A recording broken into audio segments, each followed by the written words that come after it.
আরশ পাশে ফিরে কপালে হাত দিয়ে বলল, ওহ শিট, শেষ পর্যন্ত তোমার মতো একটা স্টুপিড আমার বউ। এমন জানলে আমি জীবনেও কবুল বলতাম না। আপনার মতো একটা অসভ্য বজ্জাত রাক্ষসের সাথে আমার বিয়ে হলো।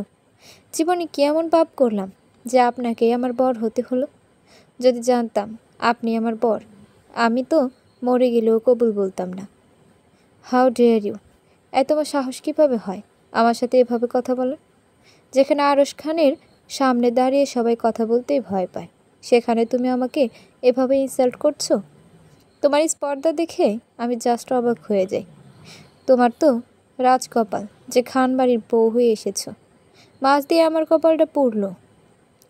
প্রথমত সাহসের কথা আসছে কোথা থেকে আমি তো সেটাই বুঝতে পারছি না। শুনুন, আপনি আমার এক্স বস, ওকে? বস ছিলেন, অতীত হয়ে গেছে সেটা। বর্তমানে তো আমার বস নয়, তাই না? সো আপনাকে ভয় পাওয়ার প্রশ্নই আসে না। দ্বিতীয়ত কথা হলো কি বললেন আপনি? আমার রাজকপাল? How funny! আমার মনে একবারও প্রশ্ন জাগলো না আমার ভাগ্য কত লেভেলের খারাপ হলে আপনার মতো খারুশকে বিয়ে করতে হলো শেষ পর্যন্ত। আর আপনি এরকমভাবে আরশ খান বলে লাফাচ্ছেন, মনে তো হচ্ছে আপনার নাম আরশ খান নয়, শাহরুখ খান। শাহরুখ খান না হলেও তার চেয়ে কম কিন্তু নয়। নাহলে তো আর আমাকে পটানোর জন্য কফি বানিয়ে নিতে না, তাই না মিস? সরি, এখন তো আপনি মিস নন, মিসেস খান। কথাটা শুনে অবনী খুব ভালো করেই বুঝতে পারছে আরশ তাকে আবারও ইনডাইরেক্টলি ইনসাল্ট করছে।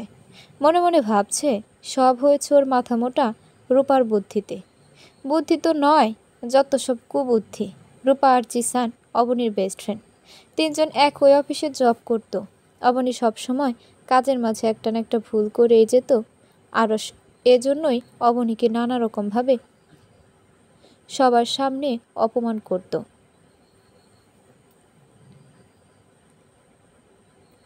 একদিন অবনী অফিসে এসে বসতে না বসতেই আরশ বলল, মিস অবনী, সমস্যা কি আপনার?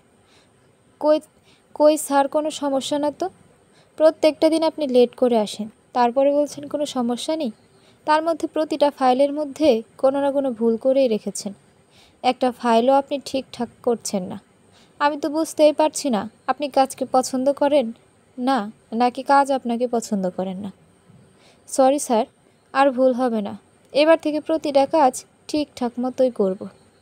সরি, আর কোনো দিন প্রশ্ন পর্যন্ত সরি বললে আপনার সরি বলাটা সার্থক হবে। ডেইলি 1000 বার সরি বলেন, তারপরও যে লাও সেই কদু। স্যার, এবারই শেষ সরি, জাস্ট ইম্পসিবল। কথাটা বলেই আরশ চলে যায়। আরশ যেতেই অবনী বলল, দেখেছিস কত বড় অসভ্য লোক, এসে বসতে না বসতেই ওয়াচ করা শুরু করে দিয়েছে। জিসান মজা করার জন্য বলল, ঠিকই তো আছে, স্যার যে তোর চাকরিটা বাঁচিয়ে রেখেছে, এটাই তোর পরম সৌভাগ্য। তোর মতো বন্ধুর চেয়ে 10টা শত্রু থাকা ভালো। তুই আর আমার সাথে কথা বলতে আসবি না। তাহলে তো ভালোই হবে, রোজ রোজ তো প্যারা থেকে বেঁচে যাব। তুই আমাকে যেই প্যারা দিস, আমার গার্লফ্রেন্ডও আমাকে এত প্যারা দেয় না।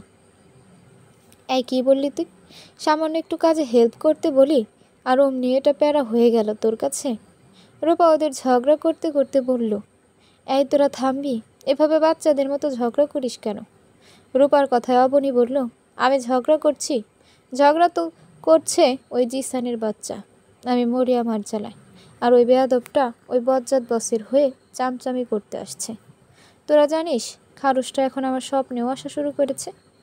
অবনীর কথা শুনে রূপা আর জিসান বলল, কি? হ্যাঁ রে, সত্যি বলছি।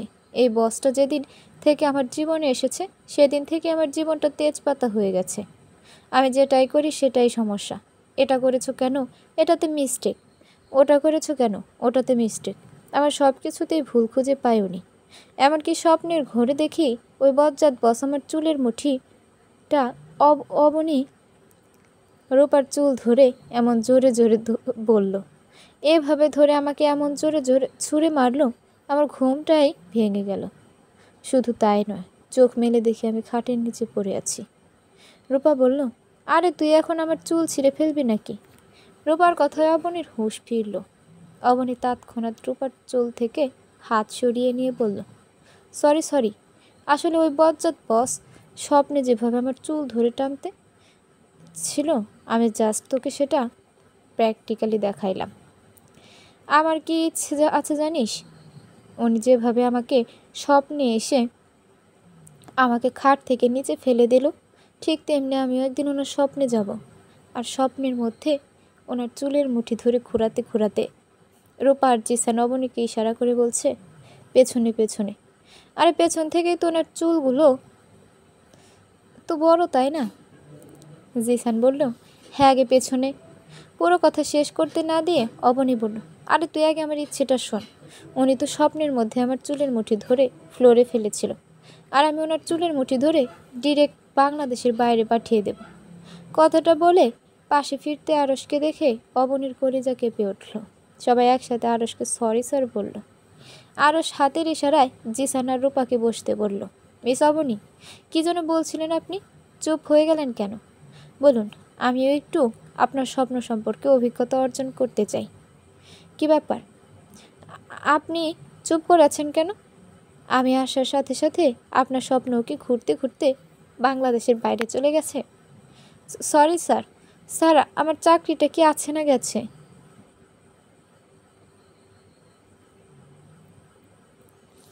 অবনীর কথায় আরশ প্রত্যুত্তর না করে সবাইকে কনফারেন্স রুমে আসতে বলে চলে গেল। মূলত আরশ তখন একটু সামনে এগিয়ে আবার ব্যাক করছিল ওদের কনফারেন্স রুমে ডাকার জন্য, কিন্তু এসে যা শুনলো তাতে সে হাসবে নাকি কাঁদবে সেটাই বুঝতে পারছে না। দোস্ত, আমার চাকরিটা বাঁচা প্লিজ। আরে ধুত, তোর জন্য সবসময় আমরা ফেসে যাই।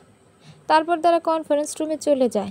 একটা নতুন প্রজেক্ট নিয়ে আলোচনা শেষে আরশ হাতে একটা কলম ঘোরাতে ঘোরাতে বলল, মিস্টার জিতসন, যখন আপনি কাজ করেন, আপনার পাশে যদি একটা ফাটা স্পিকার বাজতে থাকে, তখন আপনি কিভাবে কাজ করবেন? কেন স্যার, কানে তুলো গুঁজে নেব? No no, it's wrong decision mister জিসন। কানে তুলো গুঁজে বসে থাকলে তো হবে না। আপনার উচিত শব্দটা যেখান থেকে আসছে সেখানে তৎক্ষণাৎ টেপ মেরে দেওয়া। তা কিভাবে সম্ভব স্যার? আওয়াজটা যদি কোনো মাইক থেকে আসে সেখানে কি করে টেপ মারব? সম্ভব জিসান, সবই সম্ভব। আপনি একটু চোখ কান খোলা রাখলে আশেপাশে টেপ লাগানোর মতো মাইক পেয়ে যাবেন। কথাটা অবনীর দিকে তাকিয়েই বলল। অবনীর বুঝতে বাকি রইল না কথাটা আরশ তাকে উদ্দেশ্য করেই বলেছে। অবনী জিসানের কানের কাছে ফিস ফিস করে বলল, স্যার, কথাটা আমাকে উদ্দেশ্য করেই বলেছেন, তাই না রে? জিসান আরশের দিকে তাকিয়ে হালকা বোকা হেসে দাঁত চেপে আস্তে করে বলল, চুপ থাক, তোর দুটো পায়ে ধরি। কনফারেন্স রুম থেকে এসে অবনী রূপাকে বলল, দোস্ত, এসব প্রজেক্ট নিয়ে কোনো আইডিয়াই তো আমার মাথায় আসছে না। এসব নিয়ে ভাবতে ভাবতে আমার মাথাটা শেষ। তার মধ্যে 24 ঘন্টা ভয়ে থাকি কখন এই বজ্জাত বস কোনো নালিশ নিয়ে আসে। তুই বরং একটা কাজ কর, কোনোভাবে স্যারকে পটানোর চেষ্টা কর, তাহলে তো রাজাও তোর, রাজ্যও তোর। বললেই হলো, এতে করে স্যার যদি রেগে আমাকে অফিস থেকে বের করে দেয়। আরে কিছুই হবে না, তুই জাস্ট একটু সেজে গুজে কফি বানিয়ে স্যারের জন্য নিয়ে যাবি, তারপর স্যারের সাথে ভাব করে নিবি। সত্যি বলছিস? এমন করলে কাজ হবে? হ্যাঁ রে বাবা, আমি সিনেমাতেও এরকম অনেক কাহিনী দেখেছি, সেজন্যই তো তোকে বুদ্ধিটা দিলাম। ঠিক আছে, তুই যখন বলছিস তাহলে একটু ট্রাই করে দেখি।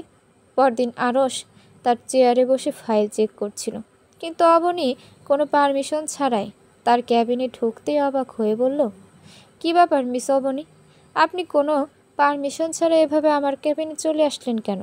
অবনী একটু এগিয়ে গিয়ে বলল, স্যার আপনার কফি। কী ব্যাপার, আপনি এরকম বেঁকে দাঁড়িয়ে আছেন, কোনো সমস্যা? অবনী থতমত খেয়ে বলল, কিছু না স্যার, কোমরটা একটু ব্যথা করছিল তাই। কি বলেন, এত অল্প বয়সে বুড়ো হওয়ার আভাস পাচ্ছেন? আর আমার জানিমান এখন স্ট্রং বিউটিফুল লেডি। বুড়ি হওয়ার কথা শুনে অবনীর একটু রাগ হলো, কারণ সে তো একটু স্টাইলিস্ট হয়ে দাঁড়াতে চেয়েছিল, কিন্তু শেষের কথাটা শোনার জন্য মোটেও প্রস্তুত ছিল না। অবনী তড়িৎ গতিতে জিজ্ঞেস করলো, আপনার জানেমান মানে? আপনার গার্লফ্রেন্ড আছে? না, আমার দাদুই আমার একমাত্র জানেমান। দাদুর কথা শুনে অবনী স্বস্তির নিঃশ্বাস ছেড়ে বলল, ও আচ্ছা, তাই বলুন।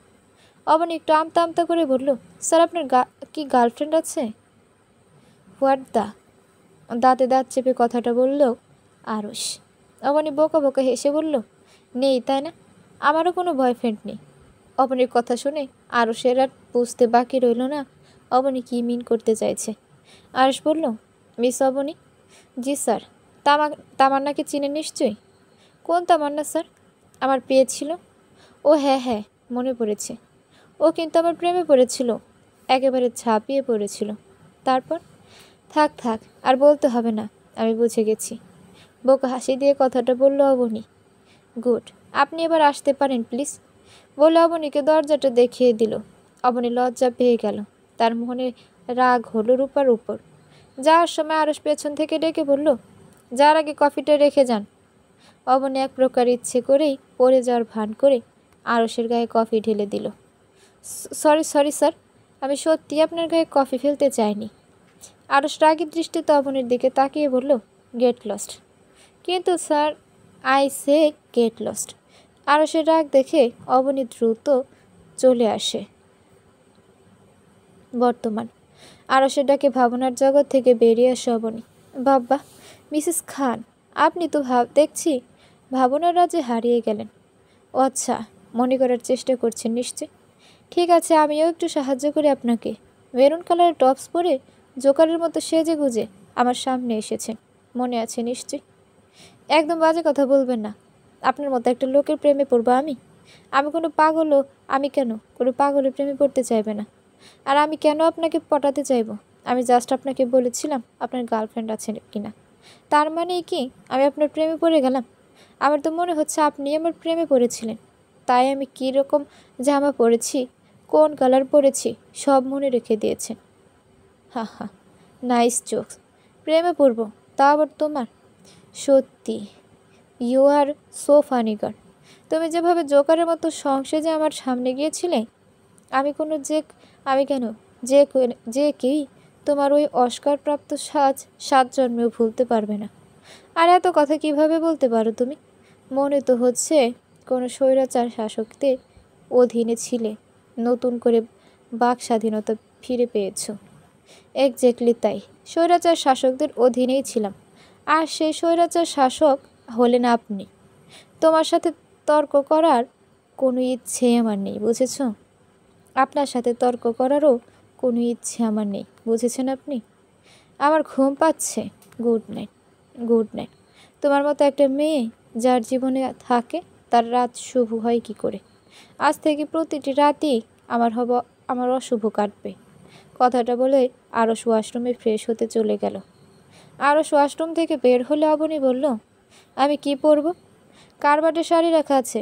দাদু আমার শত্রুর জন্য অতি যত্ন করে কতগুলো শাড়ি রেখে দিয়েছে।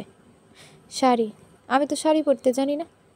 কেন, তুমি নাকি গুণবতী রূপবতী? দাদুর কথা শুনে তো আমি নিজেই ইমাজিন করছিলাম কত জানি রূপবতী আর গুণবতী আমার বউ। শেষে কিনা তোমার মতো একটা ঢেঁড়স আমার বউ।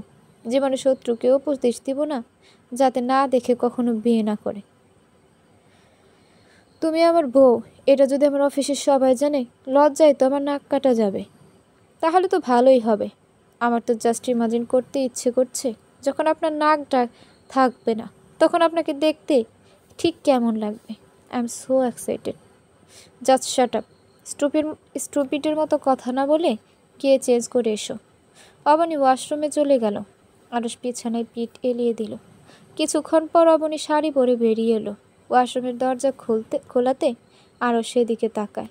অবনীর দিকে তাকিয়ে আরশ হাসতে হাসতে শেষ। কি হয়েছে? আপনি একদম ভূতের মতো হো হো করে হাসছেন কেন? এত রাতে কি আপনাকে ভূতে ধরেছে নাকি? আরশ কোনো রকম হাসি থামিয়ে বলল, তোমার মতো পেতনি যার ঘাড়ে চেপে আছে, তার আর নতুন করে ভূতে ধরার প্রয়োজন পড়বে না। বিশ্বাস করো, তোমাকে এত ভয়ঙ্কর লাগছে যে একটা ভূতও তোমাকে দেখলে ভয় পালিয়ে যাবে। কথাটা বলে আরশ আবারও হাসি শুরু করলো। অবনী সোফার কুশনগুলো আরশের দিকে ছুঁড়ে মারল। অবনী আরশকে বলল, আমি কোথায় ঘুমাবো? যদি নিজেকে বাংলা সিনেমার নায়িকা ভাবো, তাহলে ফ্লোরে বিশাল জায়গা পড়ে আছে, শুয়ে পড়ো। অথবা সোফা খালি পড়ে আছে, সেখানেও ঘুমাতে পারো। আর যদি নিজেকে সুস্থ মস্তিষ্কের মানুষ মনে করো, তাহলে বিছানায় অনেক জায়গা পড়ে আছে, পাশেই ঘুমাতে পারো। কথাটা বলে আরস নিজের মতো করে ঘুমিয়ে পড়ল। অবনীর ফ্লোরে ওর সোফায় ঘুমানোর অভ্যাস নেই, আর ঢং করে নিজে কষ্ট পাওয়ার মানেই হয় না, তাই আরসের পাশেই গুটিসুটি মেরে শুয়ে পড়ল। কিছু অবনীর একটা কিন্তু অবনীর একটা অভ্যাস আছে, হাত পা ছোড়াছুড়ি করা। অবনী নিজের পাগুলো বারবার আরসের গায়ে তুলে দিচ্ছে, আরস বারবার নামিয়ে দিচ্ছে, কিন্তু অবনী বারবার একই কাজ করছে। তাই আরস খাটের কিনারায় চলে গেল, কিন্তু তাতেও রক্ষা মিলল না। অবনী পুরো খাট দখল করে নিল, আর ফলস্বরূপ আরস ধপ করে ফ্লোরে পড়ে গেল। ফ্লোরে কিছু পড়ার শব্দে অবনীর চোখ মেলে তাকালো, কিন্তু তাকিয়ে যা দেখল তাতে অবনীর হাসিই থামছে না। অবনীকে এরকম হাসতে দেখে আরসের মেজাজটা আরও খারাপ হয়ে গেল। তাকে বিছানা থেকে ফ্লোরে ফেলে দিল, যেখানে তাকে টেনে উপরে তুলবে তা না করে পাগলের মতো করেই হেসে যাচ্ছে।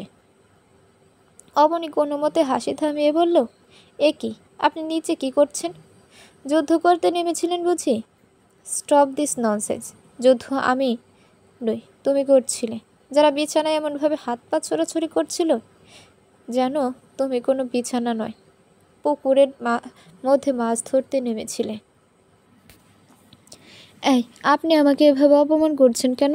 নিজেই আমাকে বিছানায় ঘুমাতে বললেন, এখন আবার নিজেই কথা শোনাচ্ছেন। তোমাকে বিছানায় ঘুমাতে বলেছিলাম, সারা বিছানায় হাত পা ছড়াছড়ি করতে বলিনি।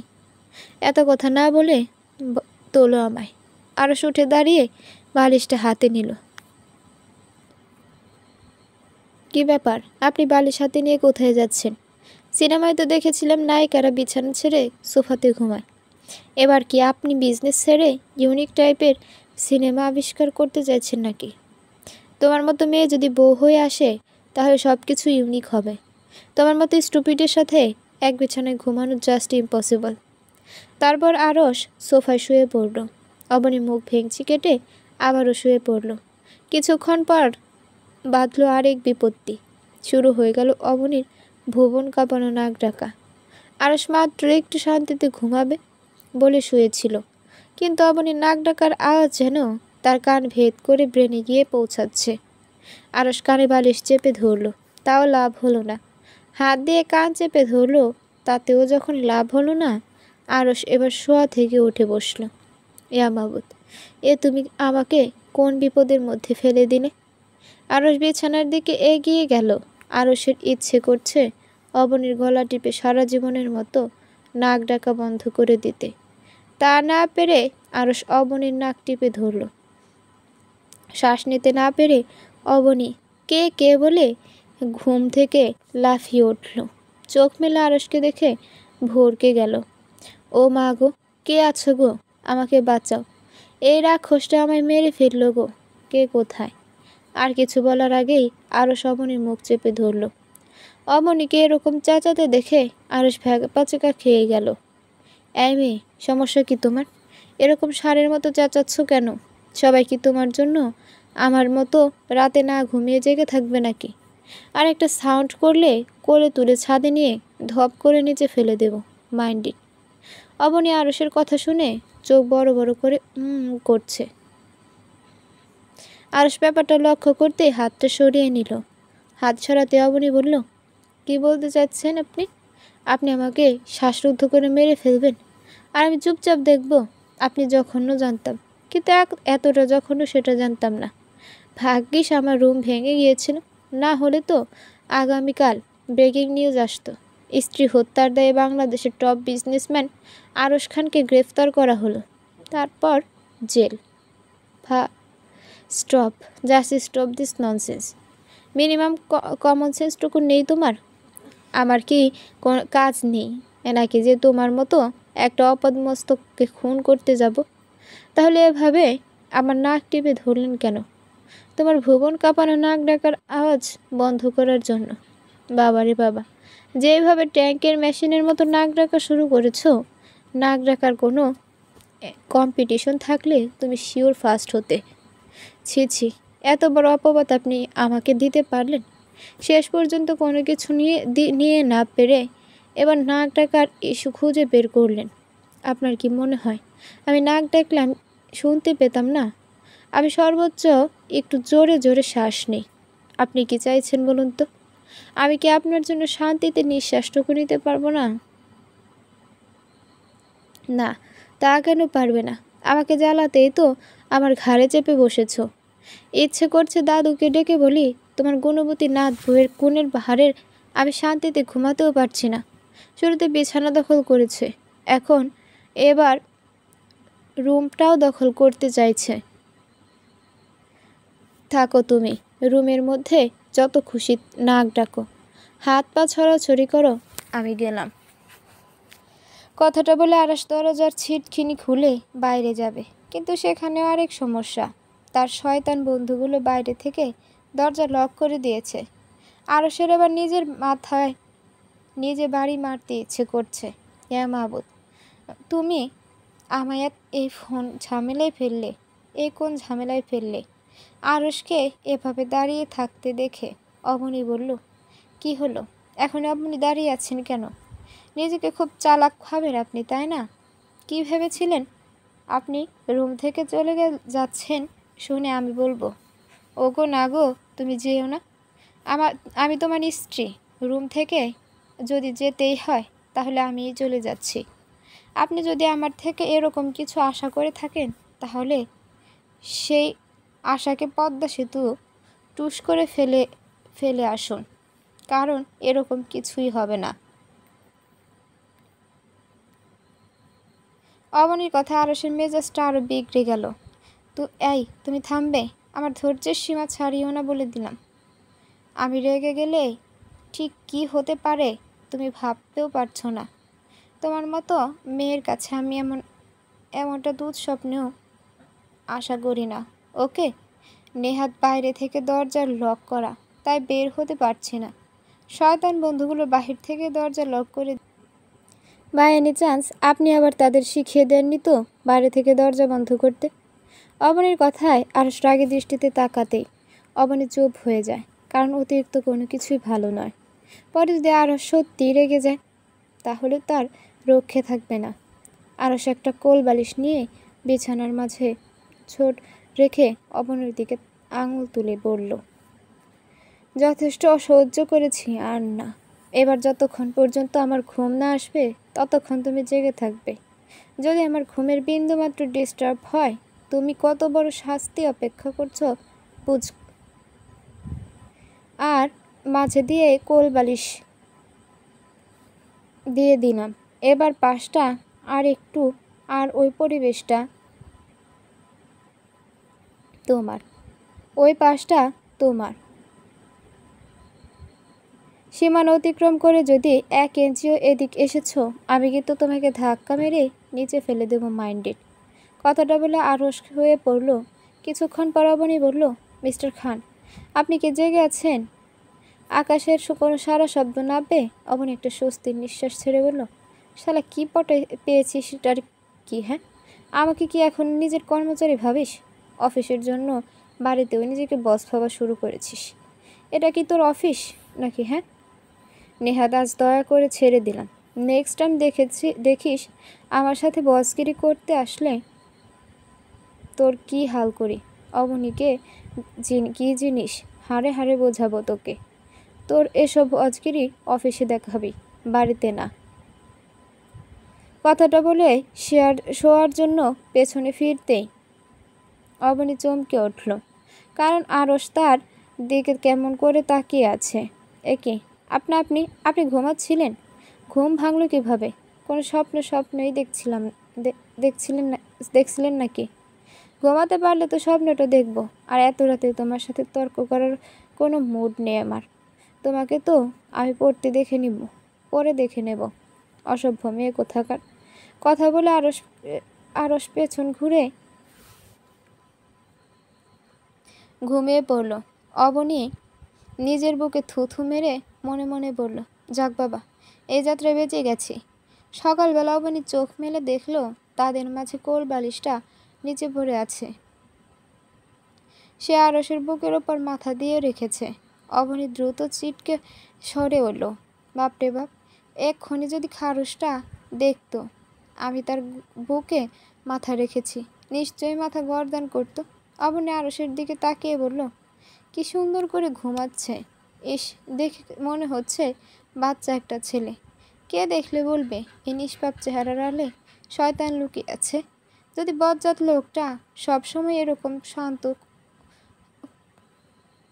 থাকতো কত সুন্দর লাগতো।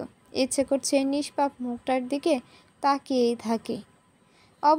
তারপর অবনীর মাথায় আবার দুষ্টু বুদ্ধি এলো। No, Abani by any chance তুমি কি এই বজ্জাত বসের প্রেমে পড়েছিস নাকি? না, একদম না। দরকার পড়লে পদ্মা সেতুতে ঝাঁপিয়ে পড়, তবুও ওই মেয়েটার প্রেমে পড়িস না। আমার ঘুম হারাম করে নিজে শান্তিতে ঘুমানোর হচ্ছে না। চান্দু, দেখো এবার আমি কিভাবে তোমার আব্রাহামের ঘুমটা হারাম করি। অবনী এক মগ পানি এনে আরসের গায়ে ঢেলে দিল।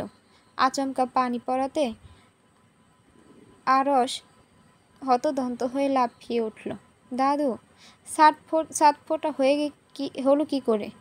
আরসের অবস্থা দেখে অবনী হাসতে হাসতে গগনচারী অবনীর হাতে মগ রায়ন খোলা পানিটা অবিনয় ঢেলেছিল। আরস রাগী দৃষ্টিতে অবনীর দিকে তাকিয়ে কিছু না বলে হন করে ওয়াশরুমে গেল। আরসের এমন কাজে অবনীর হাসি যেন আরও দ্বিগুণ বেড়ে গেল। কিছুক্ষণ পর আরস ওয়াশরুম গিয়ে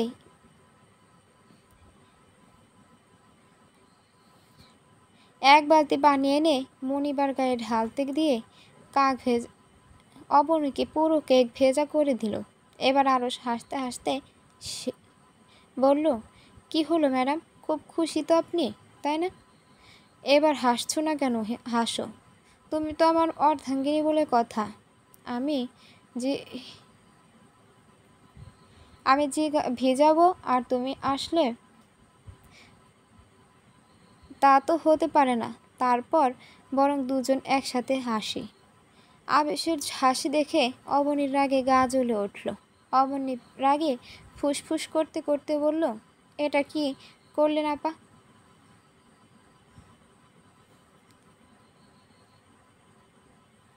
কেন, পানি ঢালা তো খুব মজা, তাই না? আমিও তাই করছি, অংশীদারদের হলাম। আপনি মেলা করে পরে ঘুমাচ্ছিলেন, তাই তো আমি আপনার ঘুম ভাঙানোর জন্য পানি ঢেলে দিছিলাম। আপনি কেন আপনাকে কাক ভেজা করে দিলেন? আমাকে সকালবেলা জাগিয়ে দিও। নিজেকে খুব চালাক মনে করো, তাই না? তুমি নিজেকে যতটা চালাক ভাবো ততটা চালাক তুমি নও। চালাকি করতেও মিনিমাম নলেজ থাকা প্রয়োজন। এটা তোমার নেই। শুধু বেকার আর পেছনে লাগতে এসো না। আমার পেছনে যতবারই লাগতে আসবে ততবার এরকম ফল হবে। কথাটা বলে ওয়াশরুম থেকে বেরিয়ে গেল অবনী। অবনী নিজে বলছে, তোমার বুদ্ধি নেই, তাই না? আমার বুদ্ধি নেই, তাই না? বুদ্ধি তো কি হয়েছে, শয়তানি বুদ্ধি তো আছে। আপনাকে যদি আমি চুলকানি চুবানি না খাইয়েছি তো আমার নামও অবন্তী নয়। কথাটা বলে অবনী চেঞ্জ করতে গেল। ফ্রেশ হয়ে অবনী বাইরের দিকে পা বাড়ালো। সিঁড়ির পাশের রুমটা আরসের বাবার দায়িত্বে।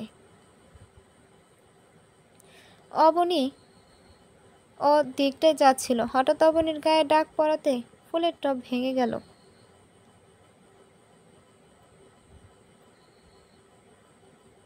অবনী সেদিন থেকে টবগুলো সেদিকে অনুসরণ করে পা ফেলালো।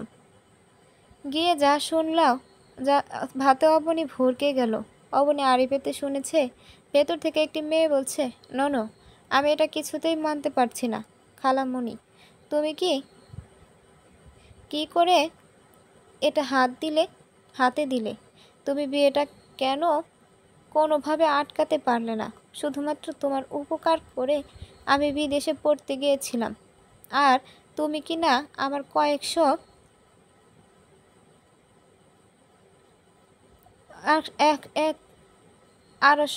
আড়শোকে একটা মেয়ে বন্ধু খুবই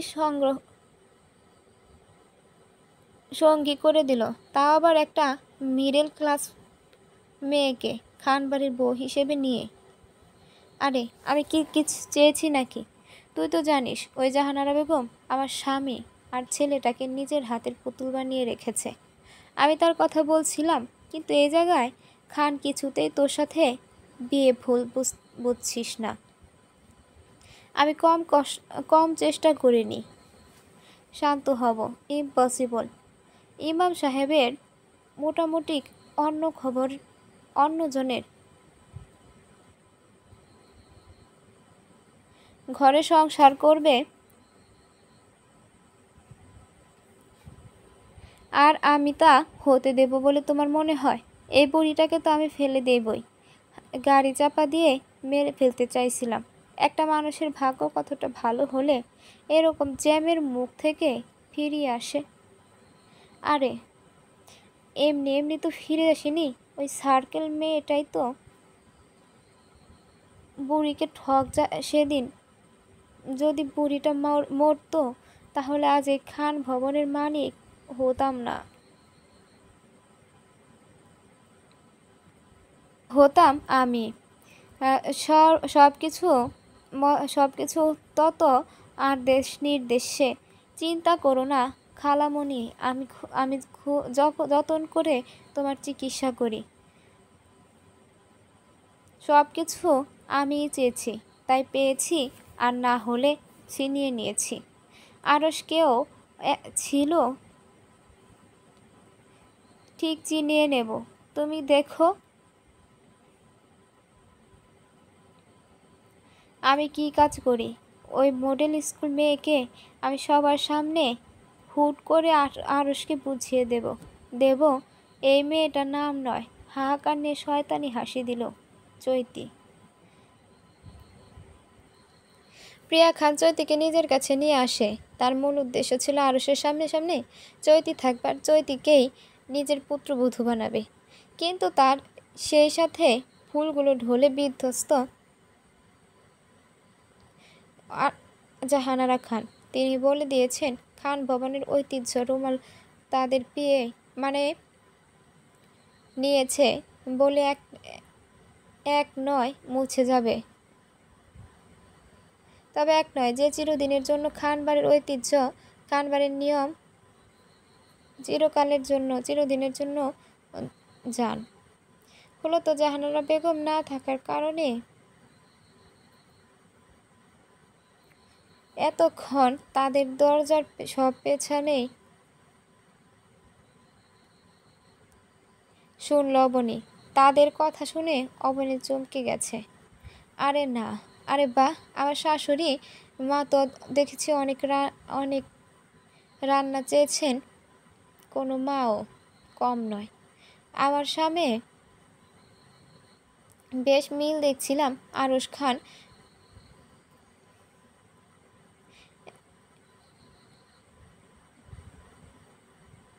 আর ওই ডাইনিটার নাম কি দেখো তো, পিত্তি জ্বলে যায়। শখ কত আমার বরকে আমার থেকে ছিনিয়ে নেবি, যতই ওই বজ্জাত বসকে দেখতে না পারি। তাই বলে কি নিজের একজন স্বামীকে তোর মতো ডাইনির হাতে তুলে দেব নাকি আমি? তুই যদি জানিস তোর হাসি, তুই যদি হোস, আমি প্রয়োজন পিশাচি হব। তাহলে কেউ একজন অবনীকে হেঁচকা টান দিয়ে সরিয়ে নিল।